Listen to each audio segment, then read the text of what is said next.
రాష్ట్రం అప్పుల పాలైపోయిందని ఒకవైపు కేంద్ర పార్టీ అయిన అధ్యక్షురాలు పురంధేశ్వరి గారు కాకిలెక్కలు 11 లక్షల కోట్ల అప్పు ఉంది, లేకపోతే 10 లక్షల కోట్ల అప్పు ఉందని చెప్పేసి రామోజీరావు రాధాకృష్ణ రోజుకి డిబేట్లు. అప్పులేంది స్వామి, మనం 2014లో తెలంగాణ విడిపోయేటప్పుడు మన అప్పు ఎంత, లోటు బడ్జెట్తో విడిపోయాం. దాన్ని మహానుభావుడు చంద్రబాబు నాయుడు 2014 నుండి 2019 వరకు 2,68,000 కోట్లకి అప్పుకు తీసుకెళ్ళాడు. ఏం చేసావయ్యా చంద్రయ్య, ఏం చేసావు?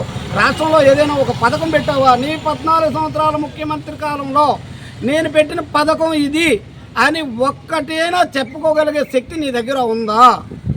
లేదు కదా. నువ్వు చేసిన విద్యలు, తోమలపై దండయాత్ర, నీరు మీరు, శ్మశానానికి దారి, ఇవే కదా నువ్వు చేసినవి. కానీ ఈయన తండ్రి బాటలో నడుస్తూ తన తండ్రి ఆరోగ్యశ్రీ, ఫీజు రీయింబర్స్మెంట్ అనే కొన్ని పథకాలు తీసుకొస్తే నా తండ్రి ఒక్కడుగేస్తే నేను 2 అడుగులు ముందుకేస్తానని చెప్పేసి ఈయన వాటిని కంటిన్యూ చేస్తున్నావు కూడా. ఆరోగ్యశ్రీ 108లు మీరేం చేశారు?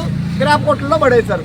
మరలా ఈయన వచ్చి రాగానే ఆరోగ్యశ్రీ పరిధిలోకి వచ్చిన 108లు 104లు రోడ్డు ఎక్కించి ఎంతోమంది అభాగ్యుల ప్రాణాలను కాపాడిన చరిత్ర ఉంది ఈ ప్రభుత్వంది.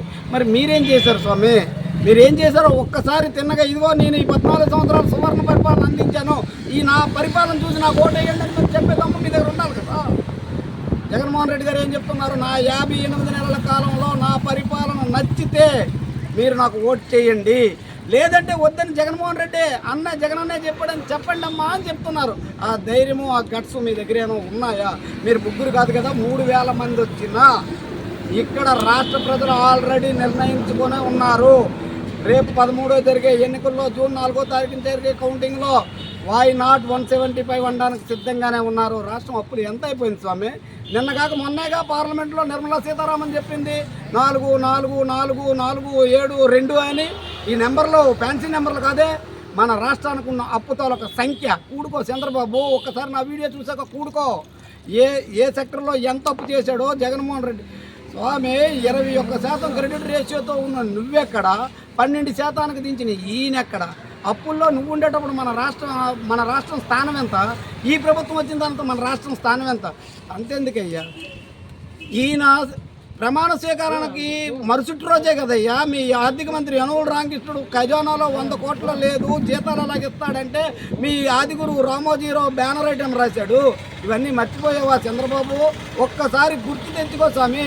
అలా అతలాకుతలం చిందరవందరం చేసిన రాష్ట్ర ఆర్థిక వ్యవస్థను గాడిలో పెట్టడమే కాకుండా మీరు రోజుకి గొట్టాల ముందుకు వచ్చి ప్రచారం చేస్తుండ్రు. ఈ సంక్షేమం ఆగిపోద్ది, ఇది ఆగిపోద్ది, అమ్మఒడి ఆగిపోద్ది, రైతు భరోసా ఆగిపోద్ది, ఇది ఆగిపోద్ది, అది ఆగిపోద్ది, ఇంక ఏవేవో మీ ఇష్టం వచ్చినట్టు చెప్తున్నా. ఒక్క పథకమైనా ఆగిందా? ప్రభుత్వ ఉద్యోగులకు జీతాలు లేవన్నారు. రాష్ట్రంలో ఉన్న ఉద్యోగుల్లో ఒక్క ఉద్యోగి నాకు ఈ నెల జీతం ప్రభుత్వం బాకీ ఉందని చెప్పించే దమ్ము మీ దగ్గర ఉందా? Open challenge Chandrababu Naidu. ఎందుకు గ్లోబల్స్ ప్రచారం చేసి ఆ గ్లోబల్నే మించిపోయి ఆ రామోజీరావు రాధాకృష్ణ అన్నాలు నీకు రాజకీయ అంతిమమే. ఇంకా వాళ్ళని ఎప్పుడైతే మీడియా వాళ్ళిద్దరిని నమ్ముకొని మీరు రాజకీయాలు చేస్తున్నారో ఇంకా మీ పని అయిపోయింది చంద్రబాబు. ఇంకా తట్టబుట్ట సర్దుకొని ఆ ఫ్లైట్ టికెట్లు తీసుకొని అమెరికా ప్రయాణానికి సిద్ధం కండి. జూన్ 5వ తారీఖున మీరు ప్రయాణానికి సిద్ధం కండి. మీ అబ్బాయి గారిని కూడా తీసుకొని వెళ్ళండి సార్. చంద్రబాబు నాయుడు గారు లోకేష్ గారిని కూడా తీసుకెళ్ళండి, అవసరమైతే దేవాంశని తీసుకెళ్ళండి. అమ్మగారు ఇక్కడ చూసుకుంటారు, కోడల గారును ఇక్కడ చూసుకుంటారు. మీరు ఇక్కడ బయలుదేరవచ్చు. జూన్ 4 మీకు ఆఖరు ఆంధ్రప్రదేశ్కి.